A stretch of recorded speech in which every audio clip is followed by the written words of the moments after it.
Hello, మీలో ఎవరన్నా బెంగళూరులో ఉంటే మాత్రం పక్కా ఈ టెంపుల్ని విజిట్ చేయాలి. ఎప్పుడు Lalbagh park, cafe, Cubbon park ఇవన్నీ వెళ్ళి బోర్ కొడితే ఒకసారి బెంగళూరు బయటకు వచ్చి చూడండి ఎంత మంచి టెంపుల్స్ ఉన్నాయో. సో మేము రీసెంట్గా కేఎస్ఆర్టీసీ నుంచి గగన్ చుక్కీ వాటర్ ఫాల్స్ ప్యాకేజ్ని ఆప్ చేసుకున్నాము. సో ఈయనే మా బస్ అంకుల్. ఈయన చెప్తున్నారు లాస్ట్ టైం వచ్చిన వాళ్ళు చాలా బాగా ఎంజాయ్ చేశారు, సో మీరు కూడా ఎంజాయ్ చేయండి అని. సో మనం వచ్చిన temple name Somnathpur temple. So Somnath అనగానే మనం శివుడు గుడి అనుకుంటాం కదా, కానీ ఇది pure Vishnu temple, Chennakeshwara Swamy temple. మనం స్టార్టింగ్ ఆర్కిటెక్చర్ అది చూస్తే ఇది లోటస్ బడ్లా ఉంది. So all the stages of the లోటస్ని పైన క్రియేట్ చేశారు.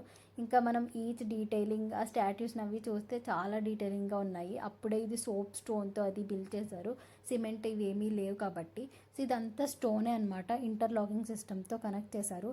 సో ఇంత ఓల్డ్ టెంపుల్ని తెలుసుకోవాలంటే మనం ఖచ్చితంగా గైడ్ కావాలి. సో మేము అందరం ఒక గైడ్ని పెట్టుకున్నాము. సో ఈచ్ 120-40 అలా పడింది అంతే.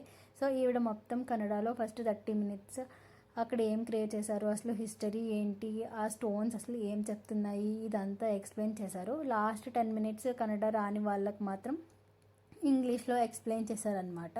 సో ఇది ముఘల్స్ 13th centuryలో 2 times అటాక్ చేశారు ఈ టెంపుల్ని, బికాజ్ ఆర్కిటెక్చర్ అంత బాగుంది కదా. సో అందుకే దీన్ని ఇప్పుడు ఎవరు పూజ చేయట్లేదన్నమాట, ఒక మాన్యుమెంట్గా మాత్రమే చూస్తున్నాము. సో ఇక్కడ 3 forms ఆఫ్ విష్ణు ఉంటారు. ఫస్ట్ వచ్చేసి కృష్ణ, సెకండ్ వచ్చేసి కేశవ, అంటే విష్ణు సహస్రనామాల్లో ఫస్ట్ స్టార్ట్ అయ్యేది కేశవతో కదా, అండ్ థర్డ్ వచ్చేసి జనార్దన. Okay, bye bye.